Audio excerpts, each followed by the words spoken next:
everyone, and welcome to my brand new channel called Mission Log. My name is Jason Gilbert. Ever since I was a little boy, I have been a Star Trek fanatic. I am a 100% bona fide Trekkie, and I know that I'm not alone. There's millions of us worldwide. And so I wanted to share my love of all things Trek here on YouTube. So what we're going to do here at Mission Log is look at and review every Star Trek episode and movie adventure from when the series began in the 60s all the way up to the present day. That's going to be a long journey. My goal is to present one new video each week until we have worked our way through all the different series and movies. And I hope that you'll join me in this and that you will enjoy the journey, and maybe we will make some new Star Trek fans along the way. That would be wonderful. Now today, we're going to start right at the very beginning. We're going to review the very first Star Trek pilot episode. And by the way, this episode was never viewed by a public audience until many years later. The fact of the matter is, Star Trek, even though it is a phenomenon right now, had a very troubled beginning. But against the odds, the show became a phenomenon with several TV series and a whole slew of films, an incredible series of novels and comic books, video games, fan conventions, and so much more. It all had to have a beginning. Now, the very first Star Trek pilot is a story called The Cage. Star Trek was created by a man named Gene Roddenberry. He had written for some popular TV shows in that time period, but he wanted to have a science fiction series that would push the boundaries and redefine the genre. This was a bold move, considering that at the time, the most popular TV shows were westerns, all right, shoot 'em ups. Now, Desilu Studios agreed to have the pilot shot on their lot, and so production began. The Cage starred Jeffrey Hunter as Captain Christopher Pike, Leonard Nimoy as Mr. Spock, Majel Barrett as Number One, and Susan Oliver as Vina. And without any further ado, let's get to the story. In the opening credits, we see for the very first time the USS Enterprise. The ship was spectacular compared to the other science fiction ships that people were used to seeing, which in fact resemble fountain pens. And as the credits finish, we see the camera zooming into the very top of the ship, where we get a shot of the bridge. And it is there where we see the captain and several officers operating the vessel. As they go about their routine, on the screen we see that the ship has encountered some sort of a wave that they are passing through. And as they determine what it is, a crewman discovers it is actually a distress signal coming in an old-fashioned radio wave. Now remember, this is the 23rd century. The distress signal is 18 years old from a ship that has crashed and is coming from a group of planets known as the Talos Star Group. And it was said that system was never explored by human beings. So the crew are very, very eager to investigate, being explorers. But Captain Pike decides that until there is evidence of survivors, they were going to proceed with their mission to the Vega Starbase to take care of their sick and wounded. Now, we see Captain Pike retreat to his quarters, where he summons the ship's doctor to see him. And this is a very, very key scene in the episode because it gives clues as to what is going to take place later on. We see a very tired and frustrated captain who tells the doctor that he is considering resigning from Starfleet. They talk of a recent fight that Pike had on Rigel 7 with a barbarian warrior. And Pike mentions when he resigns that he would like to maybe go home for a time, or maybe he would like to become a trader on Orion. And the doctor questions that because he can't see his captain dealing or trading green women animal slaves. Very interesting. Their conversation is interrupted by Mr. Spock, who notifies the captain that there are indeed survivors from the crash. So the captain returns to the bridge, and a partial message comes in stating that the survivors have food and oxygen, but that it won't last long.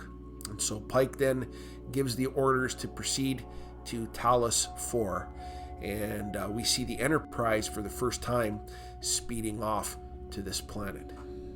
One of the things that Gene Roddenberry wanted to accomplish with Star Trek that no other show had ever done before was to put women on equal par with men and to put them in positions of authority. And again, it was something that has never been done before. So although the captain on this episode is a male, the first officer is a female. There's also another officer, a yeoman, who is a female. And this creates an awkward moment on the bridge where Captain Pike has a run-in with this yeoman, and when it is finished, he says to his first officer, who's a female, he can't get used to having a woman on the bridge. Now, take that for what it is. If you judge it by today's standards, remember this was 1966, okay? This was a moment on the show then where Pike, open mouth, insert foot. So the ship finally arrives at Talos 4 and moves into orbit. An away team is assembled for the very first time. And also for the very first time, we see something being utilized called the transporter. Now, nothing like this had ever been seen before. The special effects were magnificent. The group was enveloped in light, and we see them disappear from the ship. And then that light shines on the planet's surface, and they reappear on the planet's surface inside the light. And this would become a staple throughout the whole series. Beam me up, Scotty. It was a famous phrase from Star Trek, and this is an incredible special effect for its day, and to this day, it's still incredible to see on screen.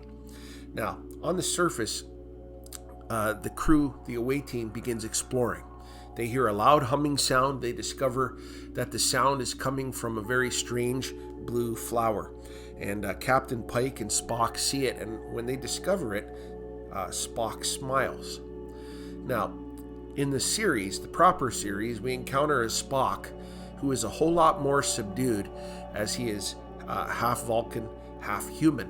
And he is trying to not be hindered by human emotion, but to be driven solely by logic. And so we don't see him smiling too often through the series, although he does a couple of times. So this is a rare glimpse of Spock smiling, okay? Now, finally, the away team find the survivors. They discover that every single one of them are old, except for one female who is young and very beautiful, and her name is Vina. And she and Captain Pike are immediately attracted to each other. And while this is taking place, an amazing camera shot happens. We zoom out and right into an underground room where there are a group of aliens, Talosians, the inhabitants of that planet, who are watching everything that is taking place on a screen. And the lead Talosian nods and smiles while the other two leave. Very, very curious. We get back to the crash site, and the doctor tells the captain that the health of the survivors is absolutely incredible. And Vina asks to take the captain to show him the secret of their health. When she does that, all of a sudden, she and all the survivors disappear, while the Talosians come out of a door, and they spray something that knocks Captain Pike out. And they take him, and they retreat underground. And at this moment, it is Mr. Spock who realizes that this whole thing was an elaborate trap to lead the Enterprise to Talos 4. And he notifies the ship that the captain is gone. Now, when Captain Pike wakes up, he is in a cage, hence the title of the episode. And as he orients himself, he sees all kinds of different alien species in a hallway filled with cages. And then finally he meets the Talosians for the first time, and they communicate with him that they lured his ship there. He discovers that they can communicate with their minds. They are able to read his thoughts. And he vows to them to get out of that he's going to get out of that cage. And the Talosians say that they are ready to begin the experiment. Back on the ship, in a conference room, Spock explains to the officers that what transpired was an elaborate illusion. And after discussing their options, number one decides that they would use the ship's power to break through the rock in an attempt to rescue the captain. We see Pike again trying to find a way out of the cage, and the Talosians use their power of illusion on him. Now, this illusion comes straight from Pike's memory, in fact, from his conversation with the ship's doctor earlier in the episode. This first illusion, he's taken from his cage to Rigel 7, where he gets into a fight with a warrior barbarian. Only this time, Vina is part of the illusion, and she is put there as a damsel in distress for Pike to rescue her. Now, he questions the illusion, but it was in his nature to protect her. And when the fight ends, the illusion is done, and they are back in the cage. Meanwhile, the crew are on the planet with a gigantic phaser cannon, and they try to blast through the rock, but they are unsuccessful. In fact, the ship's doctor suggests they may have broken right through all that rock, but the power of illusion is so powerful that they wouldn't even know if they did.